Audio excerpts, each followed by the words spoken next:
Good evening and welcome to tonight's town hall with Cary Moon, candidate for Seattle Mayor. My name is Sean Scott, and I've had the opportunity to know Cary for the last few years. I'm somebody who's inspired by her vision for our city. I think of her as a collaborator, as somebody who's going to make it so that we have a lot of different, diverse, and vibrant voices here at the table to help meet the challenges ahead that are facing Seattle in the next few years.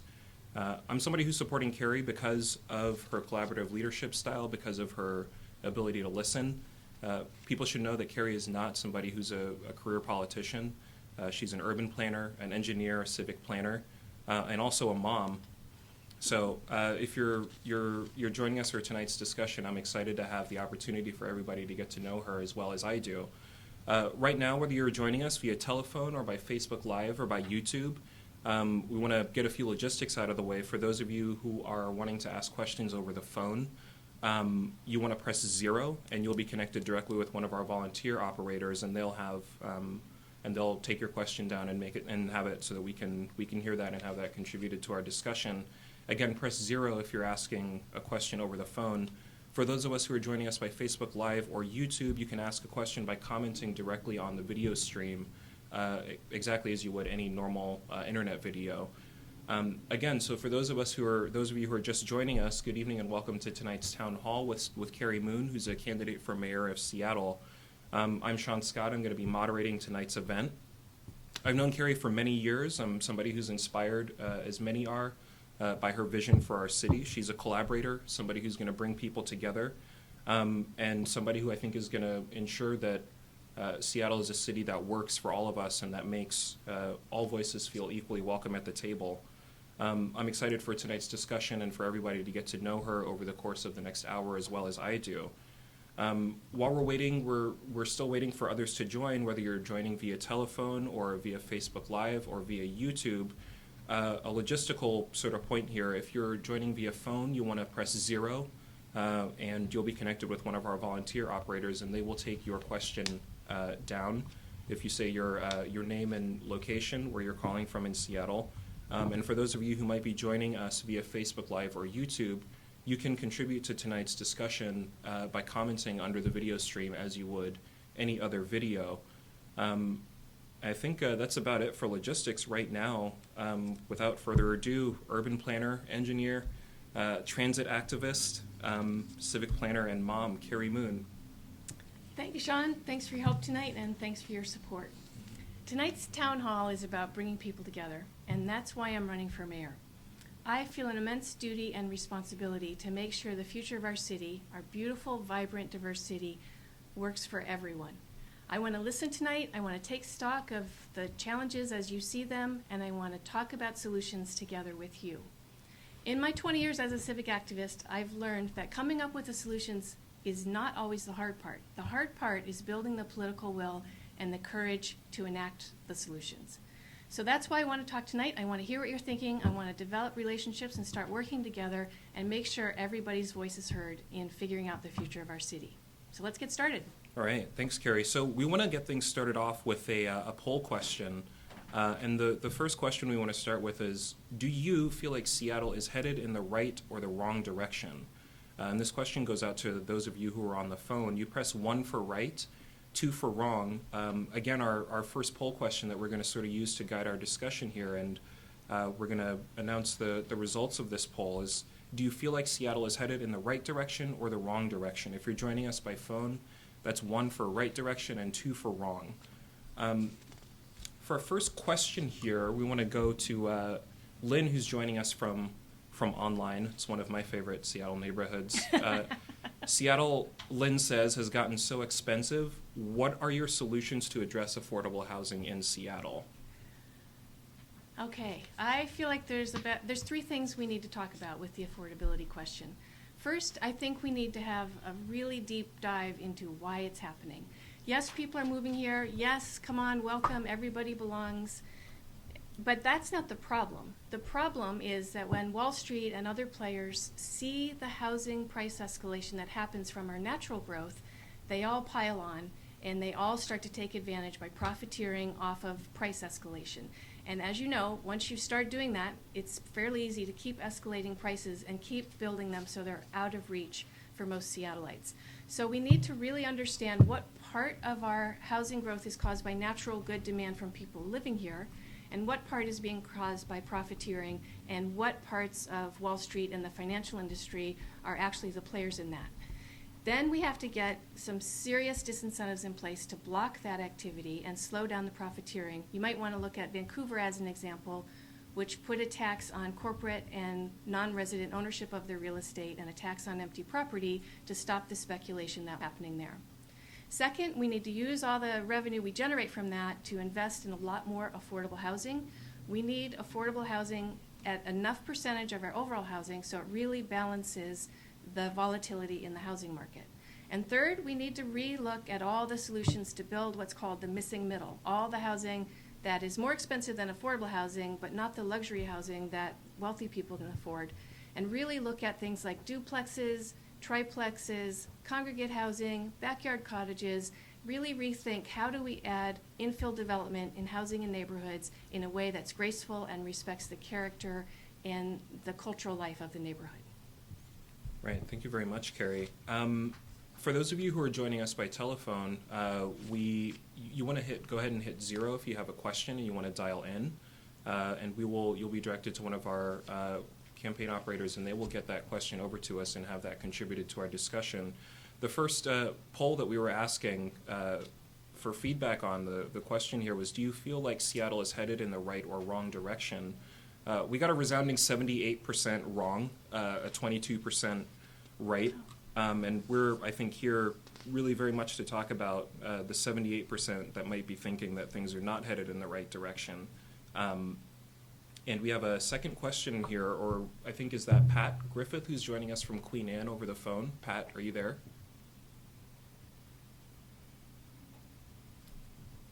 My question is about impact fees.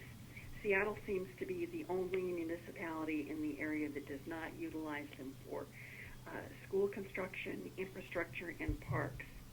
And all of the Democratic legislative districts have passed a resolution supporting this, especially for channeling those to school construction, because our schools are so impacted, and I'd like your thoughts on this.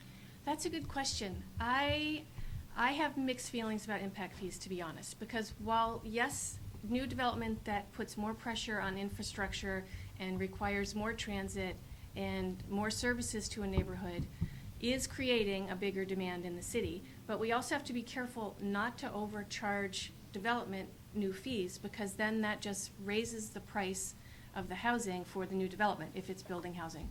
So I would be interested in looking at best practices and looking at where impact fees are most useful and looking at the whole range of fees we already charge new development to make sure we get the right balance. Excellent question from Pat in Queen Anne. For those of you who are joining us by telephone, if you have a question that you might want to phone in and ask, you'll go ahead and hit 0, and you'll be directed to one of our campaign operators, and they will have your question directed to us, and we'll try to get to it in the course of tonight's town hall with Seattle mayoral candidate Cary Moon.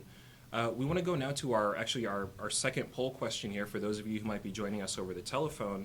Our second question here is, what is the most important issue that you feel is facing Seattle right now? That's a 1 for affordability, press 2 for homelessness, 3 for congestion, for traffic, 4 for access to good jobs, and 5 for other. Again, our second poll question of the night in tonight's town hall with Cary Moon is, what do you feel, for those of you who are joining us by phone, what do you feel is the most important issue facing Seattle right now? 1 for affordability, 2 for homelessness, 3 for traffic congestion, 4 for good jobs, or 5 for other. We're going to take you now to, or no, we have a question from Margaret, who submitted online. Margaret asks, there's another progressive woman candidate in the race.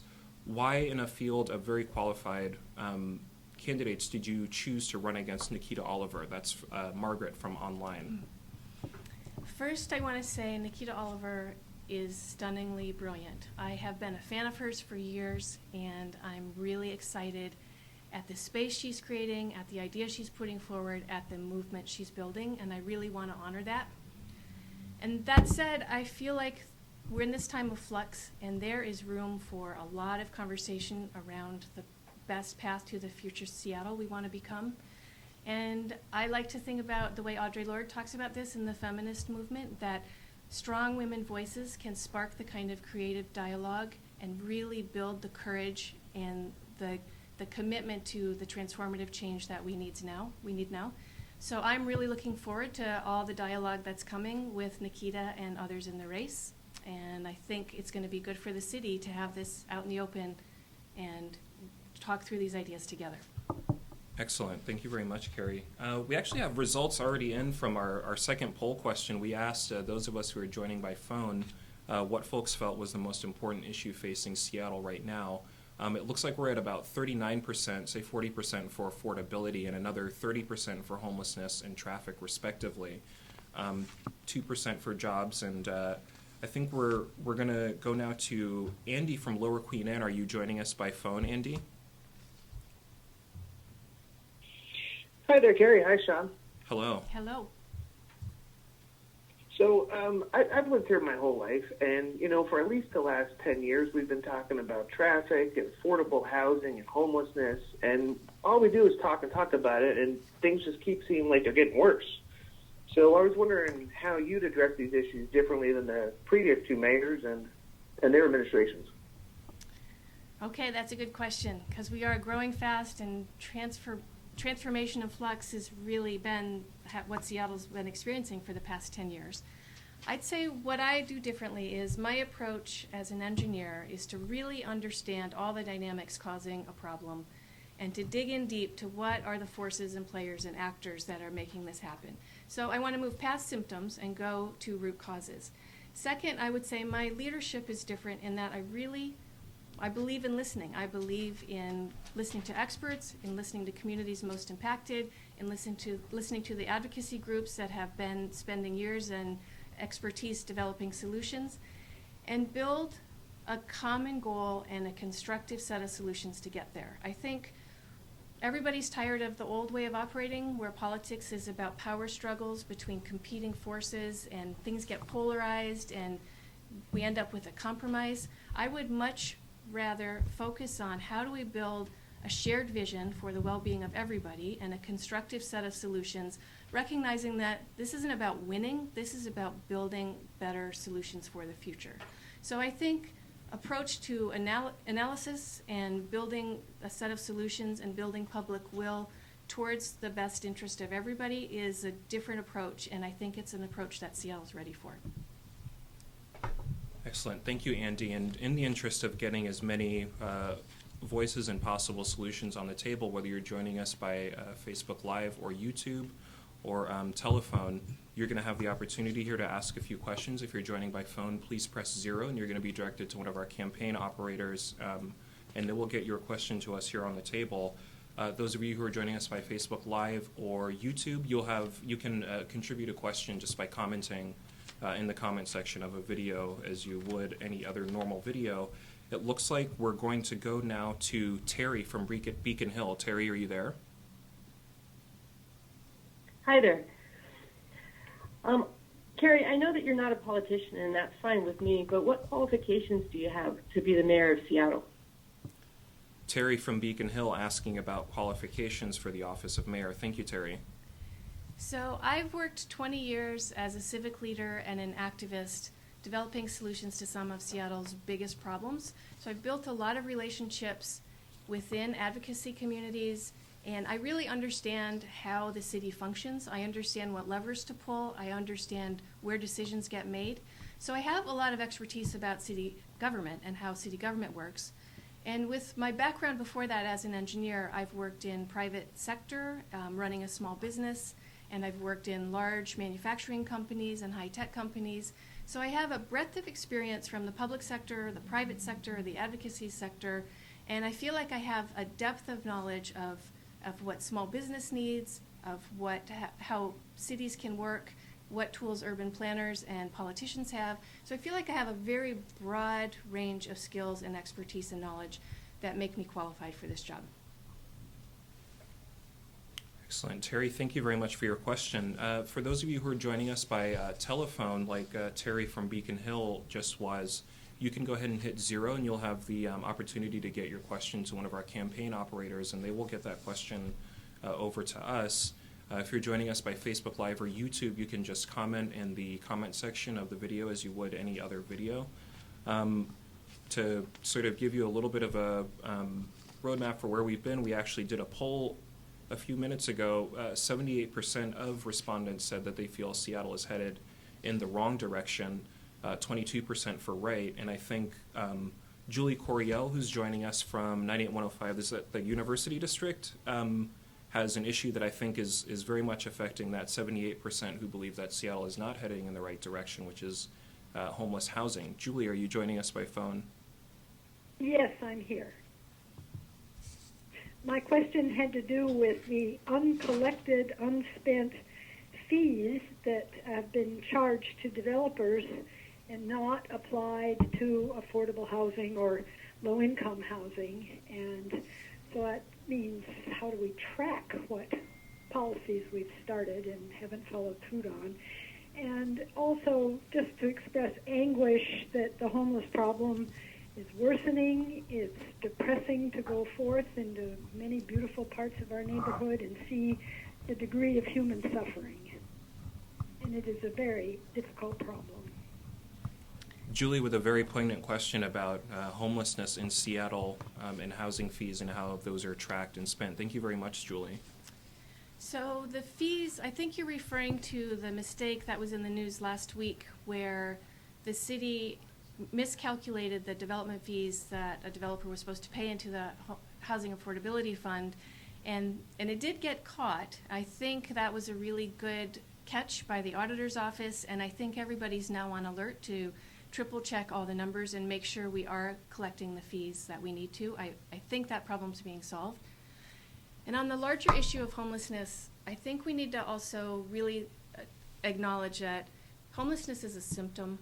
The root cause of this problem is that our economy doesn't work for everybody and that our housing is becoming unaffordable to everybody. So if you put those two together, the housing affordability crisis and the fact that our economy is not recirculating wealth and not building prosperity for everybody, homelessness is one of the results that happen. People are living one paycheck away from facing eviction, and too many people are living on the edge. So I think we have to strike that problem at its root by addressing those two issues. But while we have this surge in homelessness and a bunch of people who have to sleep outside, who don't have a place to go, there are some immediate things we can do.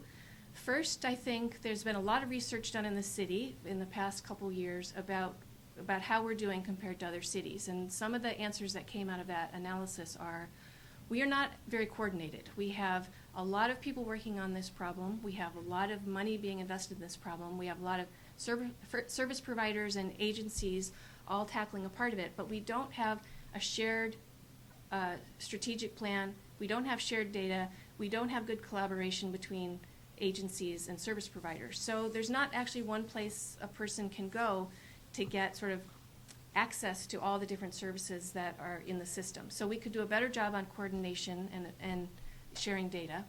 Second, I think we need to really follow the idea of housing first. I think it's right that if someone's experiencing homelessness, there's no way they can get their life back on track without a roof over their head. So getting people into secure shelter where they can sleep at night, where they can store their belongings, is an essential part of the solution and the number one priority. And that might mean low barrier shelters, which are a great idea, the kind of shelters where you can bring your pet, you can go with a partner, you have a place to store your belongings.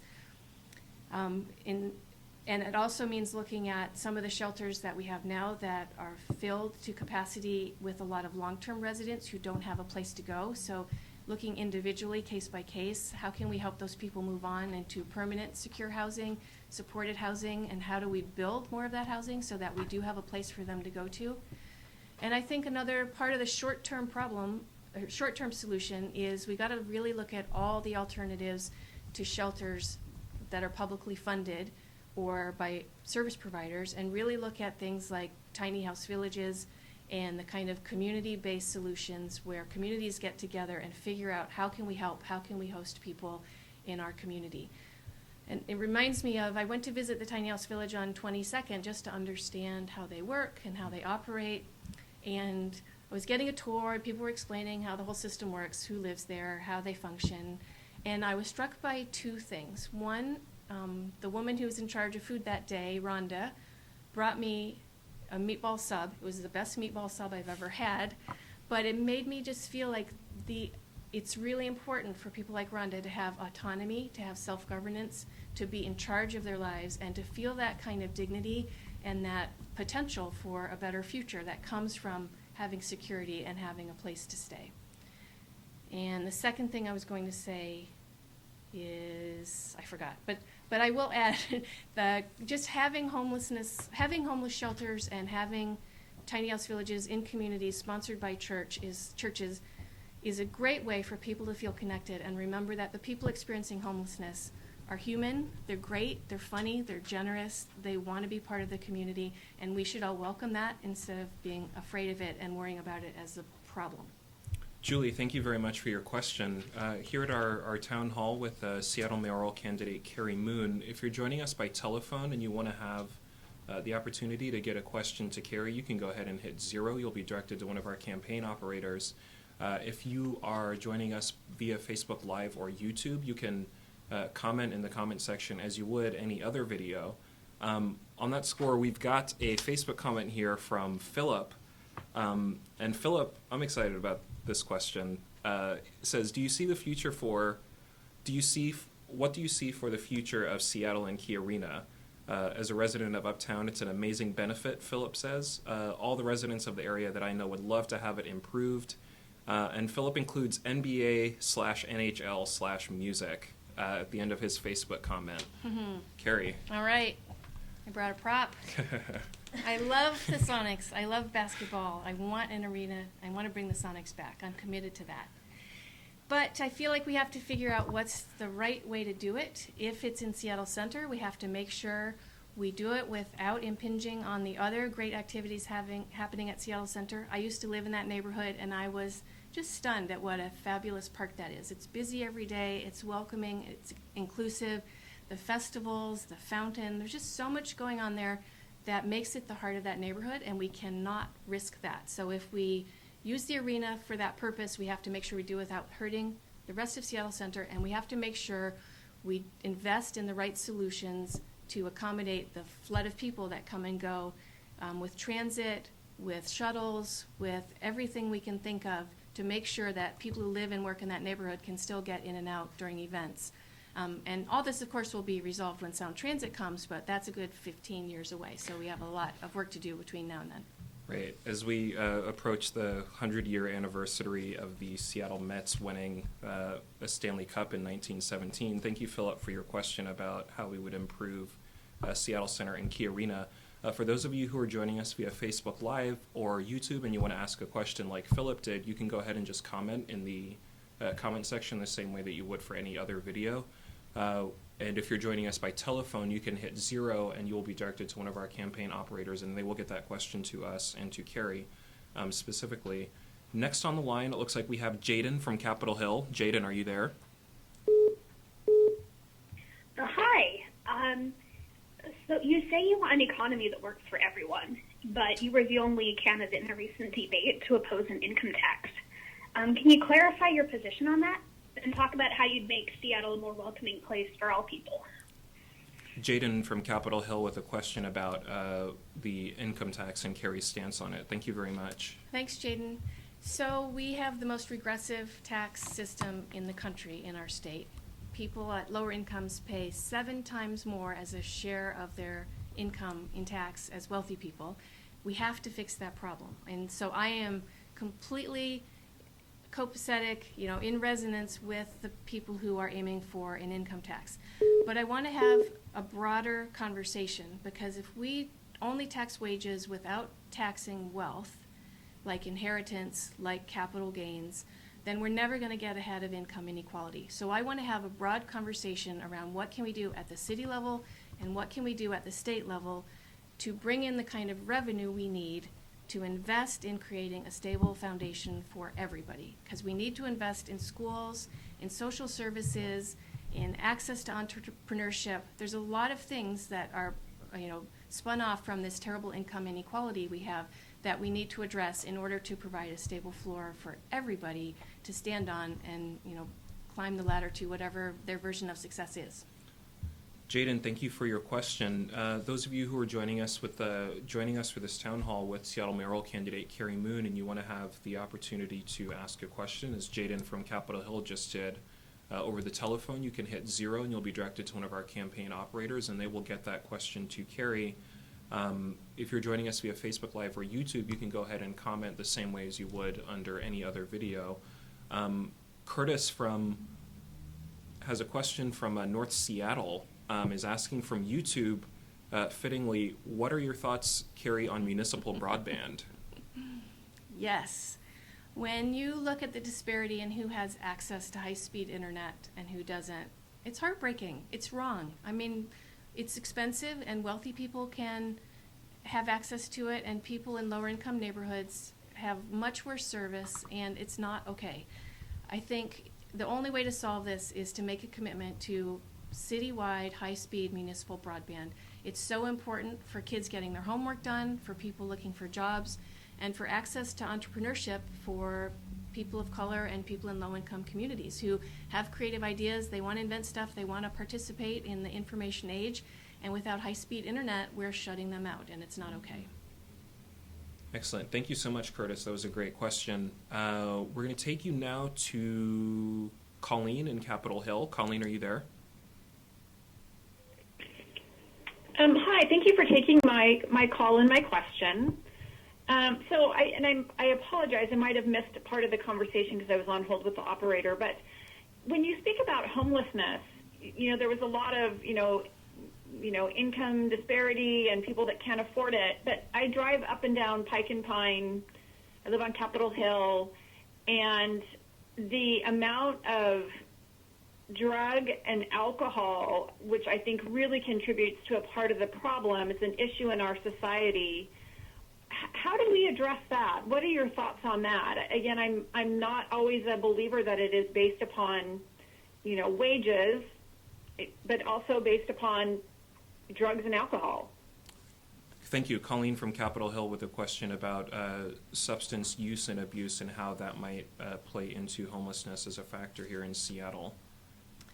I think we have to be frank that people experiencing the trauma of economic insecurity, of any kind of abuse, of being kicked out of their family because their family didn't want them there, people self-medicate because they're experiencing terrible problems, and I think that's part of what you're seeing when you see that on the street. So I think it is, we still need to focus on the root of the problem and really focus on building economic prosperity and a system that provides good jobs and provides access to the kind of dignity that a good job can create, and being able to afford housing and a roof over your head. But that said, I think we have to make sure we're investing enough in social services, in drug and alcohol programs for people experiencing homelessness.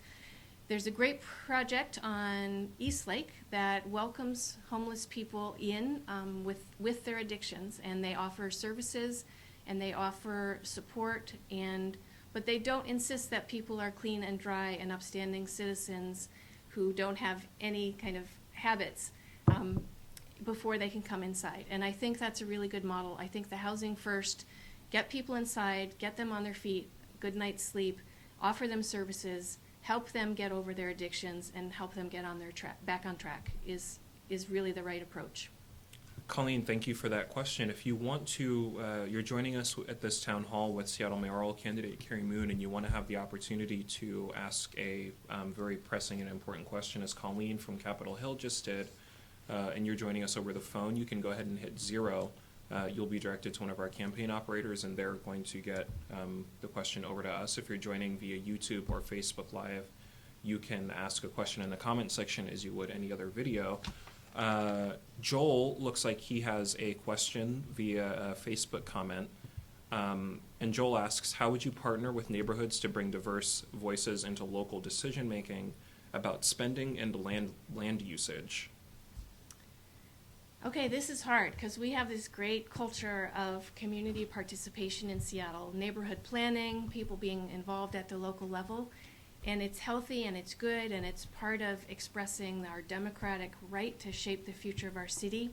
But the way the process has worked over the past few years is there are pretty high barriers to entry. You had to be able to spend the time to stay up on the issues. You had to have the time without responsibility for caring for kids or a second job to show up at the meetings. The meetings could often be really intense with high level of expertise without a lot of pathways for people to be welcomed in and brought up to speed on the issues.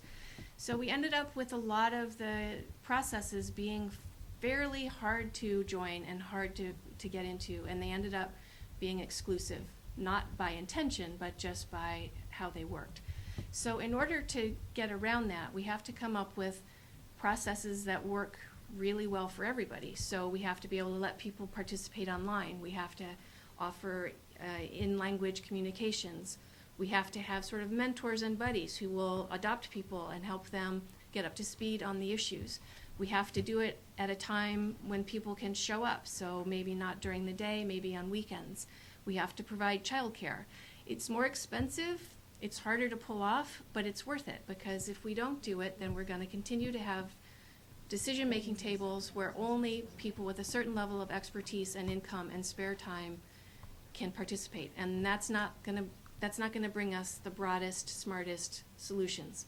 So it's hard, but we have to do it.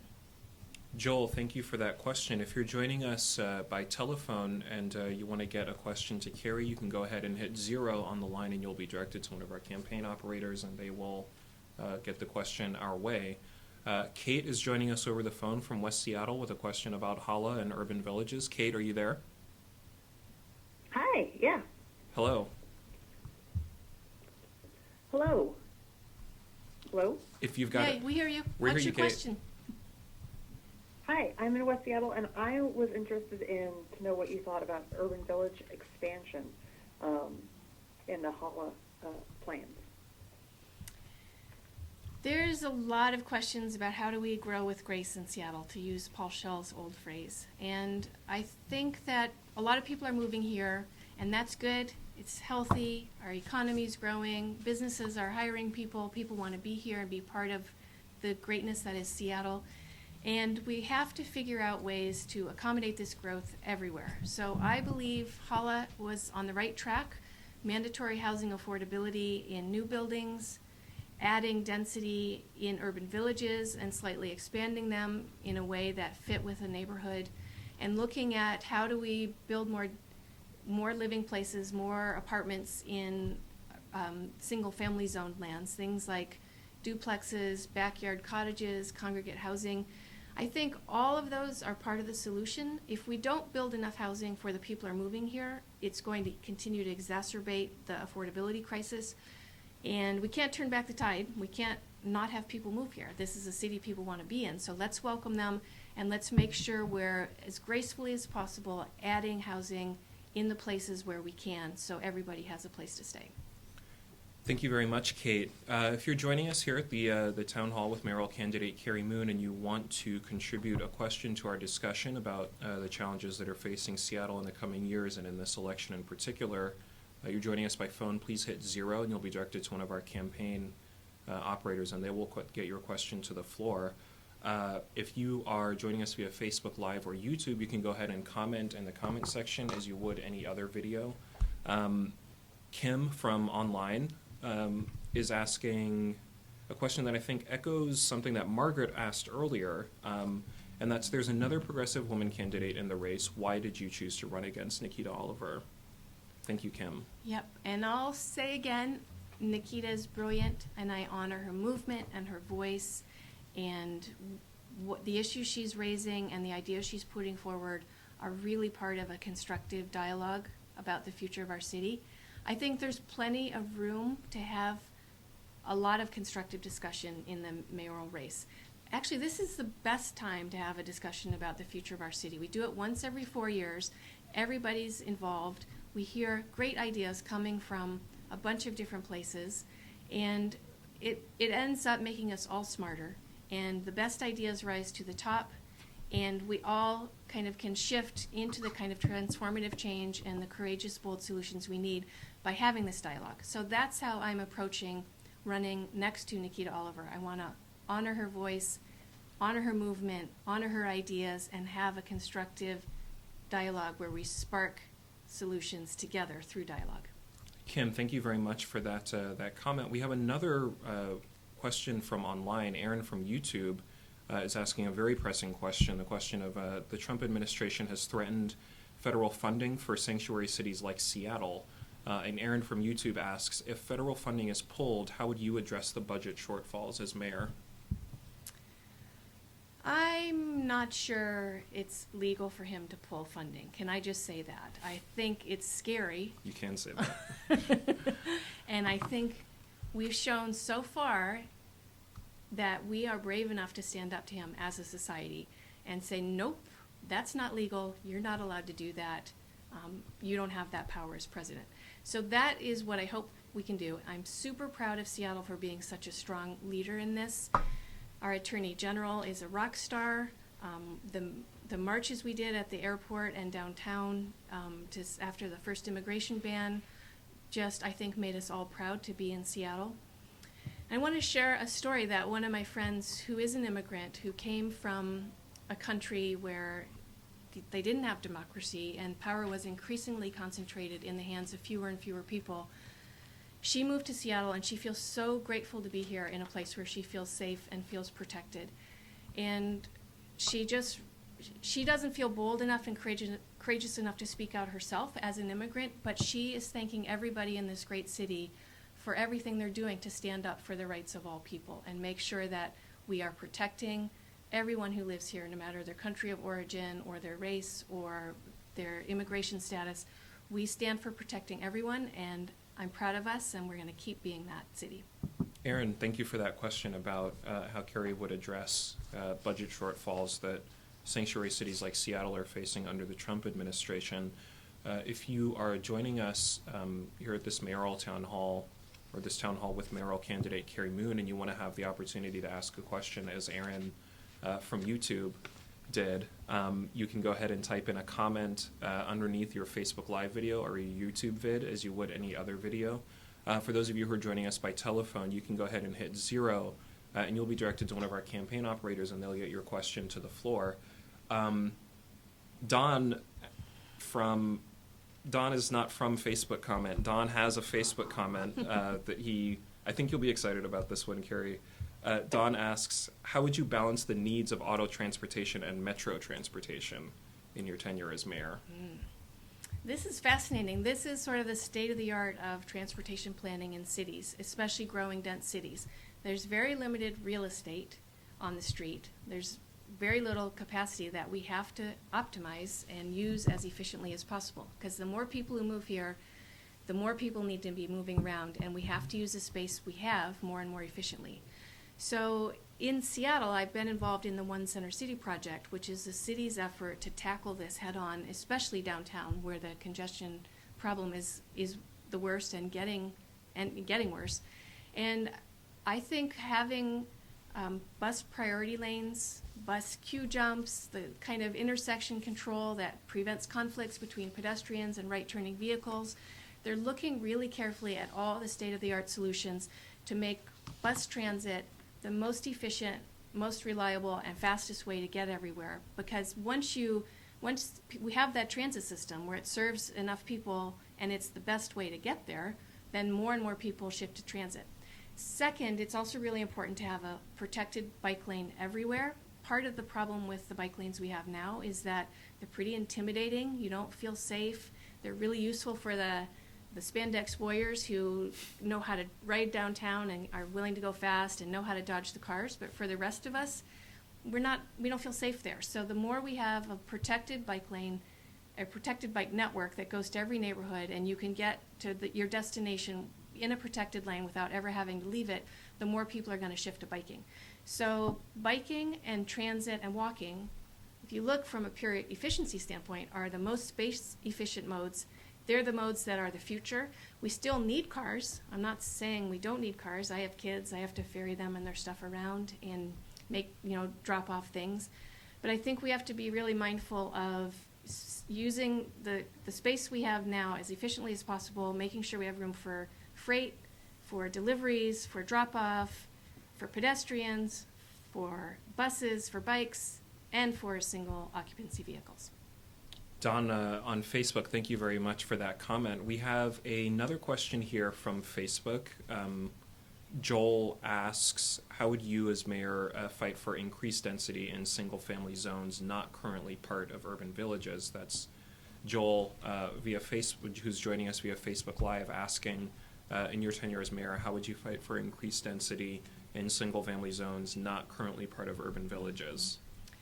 I would like to restart the conversation around growth with a shared understanding that we are a growing city, that people are moving here, and that everybody is welcome to come here. I think, because our economy's hot, people are coming, and in the future, we might have even more people coming as climate refugees, because we're one of the places that looks like it's going to be able to weather climate change fairly well. So we have to acknowledge it's happening, and we can't block it.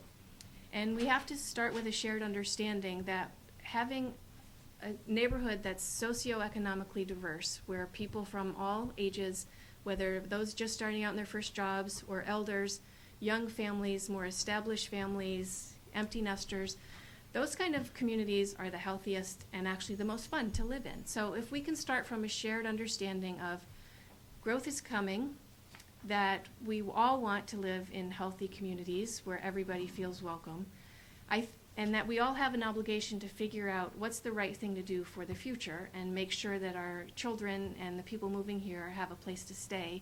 If we can restart the conversation in a more constructive place like that, I think we can reconsider some of the ideas in Hala around duplexes and backyard cottages and congregate housing.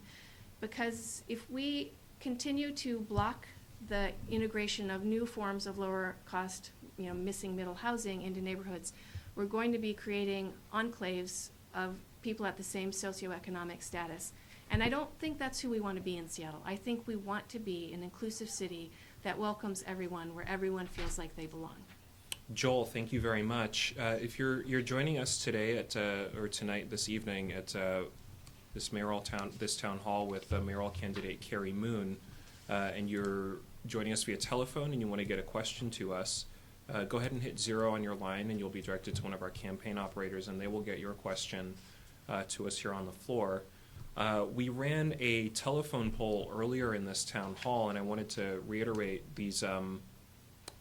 Actually, I don't want to reiterate these results just yet. I think we want to talk to or hear from Julie, who has a great question about how will you work to address the displacement of people of color from South Seattle as more and more people are being priced out of communities that they've lived in for their whole lives? Julie, thank you very much for that question.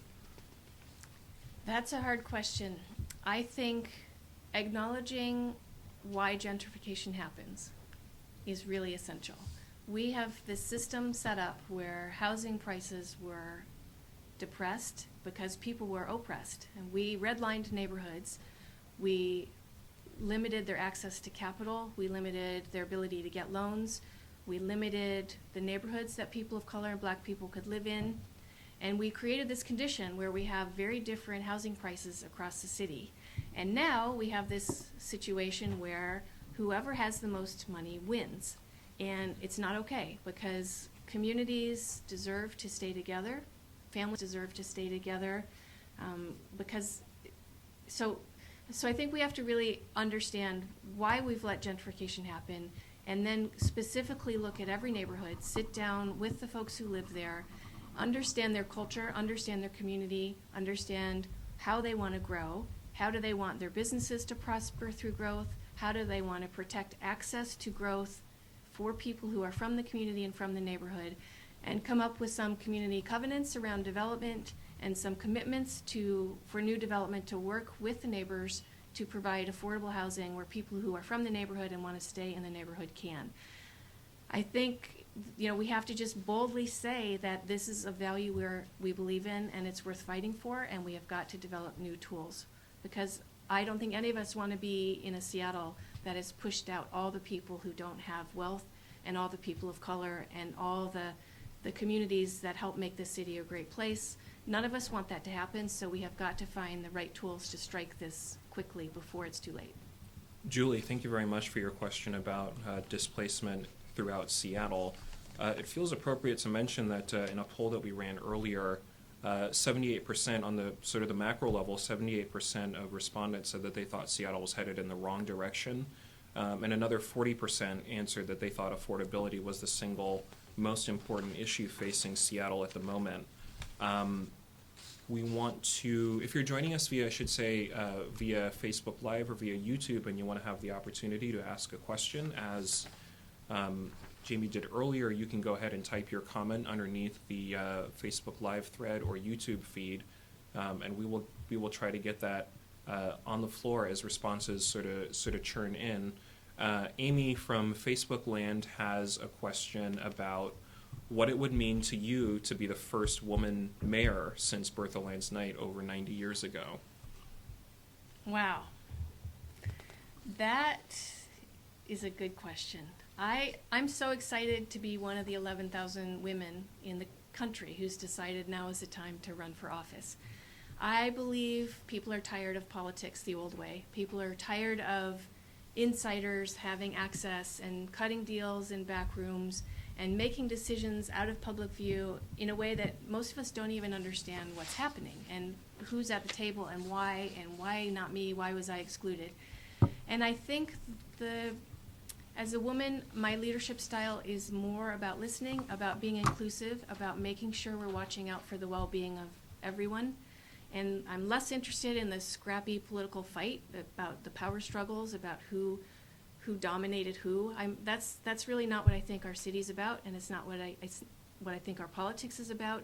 And I would be honored to be the first woman mayor in 91 years to bring that way of operating into our city for the future. Amy, thank you very much for your question about what it would mean to Cary Moon, Seattle mayoral candidate, to be the first mayor in our city in over 90 years. Looks like we are going to go now over the phone to Will in Green Lake. Will, are you there? Yeah, I'm here.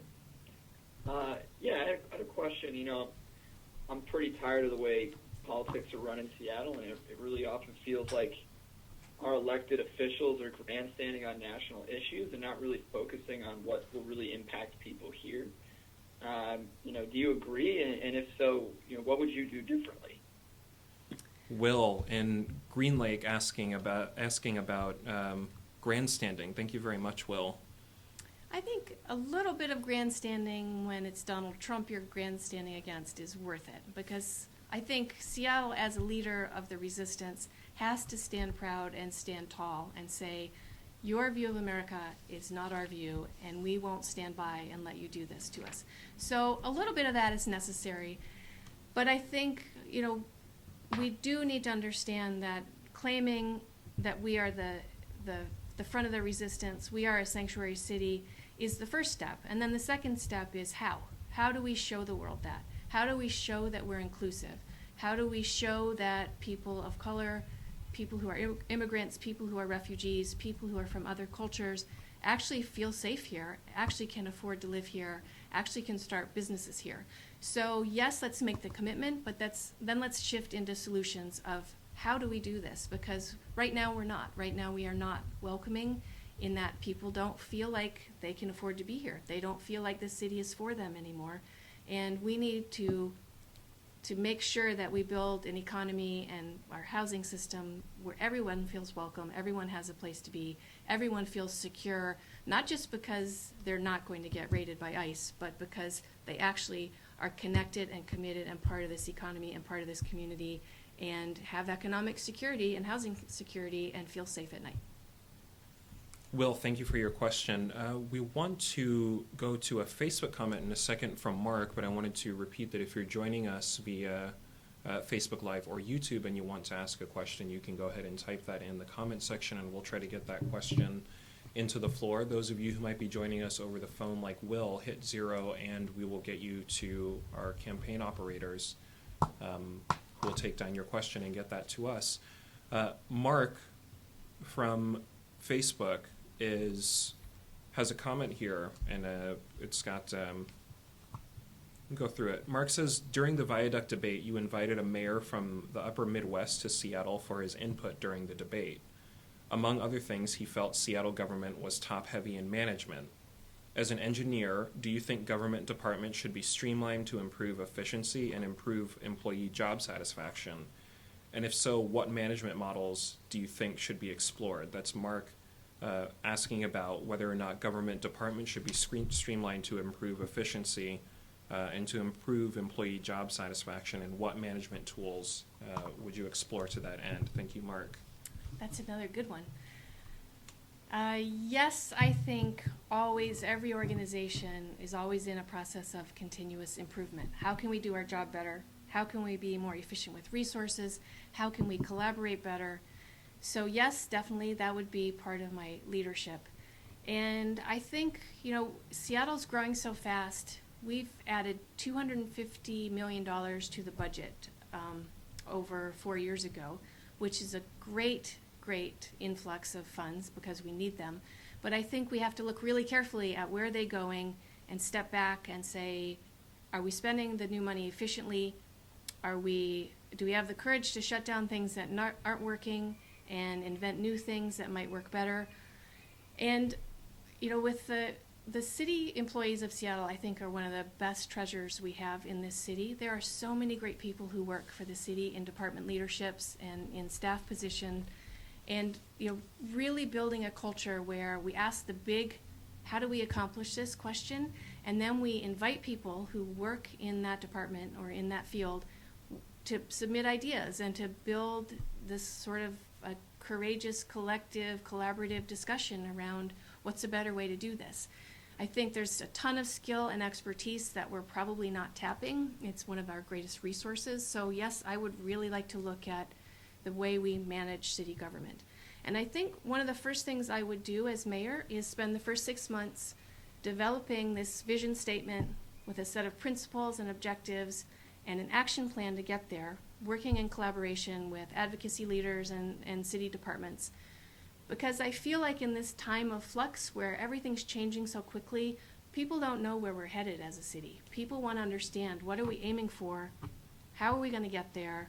How are you going to show progress? Who are you accountable to? And what are the metrics? Are we meeting our goals? I think in this time of flux, having that action plan that everyone could see and everyone could be part of, I think would be the right way to set off a new generation of a different kind of leadership in city government. Okay, thank you very much, Mark, via Facebook. If you're joining us via Facebook like Mark or YouTube, and you want to give Cary another opportunity to wear her Sonics hat with a question about why we don't have a basketball team, you can go ahead and leave a question underneath the video feed.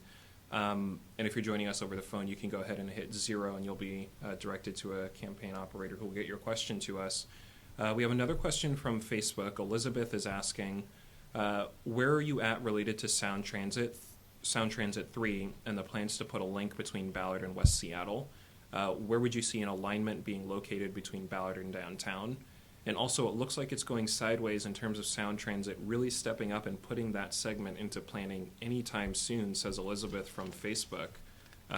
Your thoughts? You might know more than I, but I am fully committed to connecting Ballard to UW. It's such a busy route. We absolutely have to have that as part of Sound Transit 3. So I would work really hard to make sure we're finding as much cost efficiency everywhere else so we can ensure we have enough funding for that link. In addition to that link, also West Seattle to Burien. I think those are the two segments that are still being studied if we have enough money, and I want to make sure that we do have enough money by finding efficiencies everywhere else. And I think with Sound Transit, I'm disappointed with the legislature that they decided to change the formula and reduce the amount of money that Sound Transit can use. I think we have to revisit that. We've got to figure out if they think the formula was wrong and they want to fix it, fine, but come up with an alternative, because we cannot back down on the commitment we made to voters to build the whole system. Elizabeth, I should reiterate that in a telephone poll that we ran earlier in tonight's town hall with Cary Moon, traffic congestion was cited by 27% of respondents as the most important issue facing Seattle, behind affordability at about 40% and homelessness at approximately the same clip. Looks like we have a question now from Alex via Facebook. Alex has a question about housing. He wants to know, housing density comes with the consequences of stressing out already limited parks and public open spaces, as well as pedestrian safety. There are a few solutions beyond more park land acquisition. For instance, zoning codes that require public open space, adaptive reuse of the right-of-way, and building public land through lidding I-5. So Alex's question is, how would you lead land use policies that prioritize people-centered places? Thank you, Alex.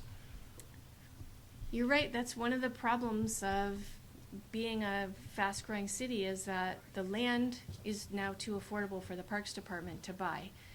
So I think you raised some good suggestions in this. I think the waterfront park is coming. It's going to be 22 acres, and it's going to be a beautiful central gathering space, 100% committed to public use, and I can't wait till that is open. But that said, in terms of other neighborhoods and adding density, I think looking at the street, again, is really fascinating. How do we use the right-of-way we have in the street space to be a place both for transportation to happen, but also for playing? I grew up in a neighborhood where we could play in the street, and that was kind of fun. And can we do that on more of our streets? Can we slow down traffic and make the street space more available for kids to use for ball games, street hockey, etc.? You can tell I'm from Michigan. And let's see, I think that asking private development to build public space into their buildings is less successful, because that never quite feels open and welcome to the public. It always feels like it's for the people who live there and not for others. So I don't think that's a significant part of the problem, or part of the solution. But looking at the street space and making sure that we have the most inviting and welcoming community centers and parks in all the neighborhoods, and really have activities that welcome everybody, invite everybody to feel part of it. I think that we have to keep getting better at that as we go. Alex, your question about roads here in Seattle and pedestrian safety reminds me that 78% of respondents to a poll that we conducted said that Seattle is headed in the wrong direction. And it speaks to how much we have exactly at stake in this election. Our last question looks like it's going to come to us in this town hall with Seattle mayoral candidate Cary Moon from Susie, who says, I'm torn between you, Cary, and Michael McGinn right now. How can you address your differences with candidate McGinn? Mike and I are friends. He's a really good guy. We've done a lot of projects together. We met when I came to Sierra Club with the People's Waterfront Coalition to propose, hey, let's not build a highway on the downtown waterfront. Let's reclaim it as park space and instead invest in transit. And Sierra Club, with Mike McGinn and Mike O'Brien both there, immediately were the first allies for that fight. So we have been comrades and collaborators for a long time. I think the differences between us are, in the past few years, I've spent significant time and energy and brain power doing a deep dive into why doesn't democracy work for everybody? Why do people feel excluded and feel like it's not for them? It's for a bunch of wealthy white people who didn't invite us to the table. And what do we do about that? And also about housing affordability, about the root causes of why housing is unaffordable in Seattle and what we can do about that. And about economic prosperity. How do we take this wealth that we are creating in Seattle and make sure we're reinvesting it back into communities, back into local business, back into small business, which is the main creator of jobs, and into industry, because industry is Seattle's past and it's Seattle's future. We have to keep those family wage jobs in our city. So I have done a pretty deep analysis on solutions to some of the biggest problems that Seattle is facing. And I'm not sure he has. I'm not sure from his website and from his initial interviews if he really has that same depth of analysis and same creative set of solutions. And I think it's also a matter of leadership, too. He has a different approach to leadership. And I invite people to pay attention to that and think about what future city do you want to become and how do you want to participate, and figure out who's the better candidate on that front. Thank you very much, Susie. As we're getting ready to wrap up here at this town hall that we've been conducting with Seattle mayoral candidate Cary Moon, if you have any closing remarks that maybe we did not have the opportunity to sort of touch on in the many great questions that we've received from all over Seattle via telephone, via Facebook, via YouTube. That was a lot of questions. Yeah. It was, That was a hard lot keeping more up. than I was expecting. I guess we covered a lot of ground. We sure did. And they made this a lot easier, that is for sure, having so many great questions to go through. So I'd just like to say thank you, and this was really fun. I think this kind of dialogue about the future of our city and your ideas about what the problems are, what the challenges are, your ideas for solutions, I love this stuff. This is what I want to work on with all of you. So please stay in touch, send in emails, send in ideas, and I will see you in your neighborhood, because I'm going to be coming around to all the neighborhoods and talking with community groups, in living rooms, with families, with businesses, to hear your ideas for the future of our city. So thank you. Excellent. Cary, thank you so much. And for those of you who might still be either online via Facebook Live or YouTube, or still on the telephone, apologize, we did not have the opportunity to get through every question, and they were all very, very brilliant.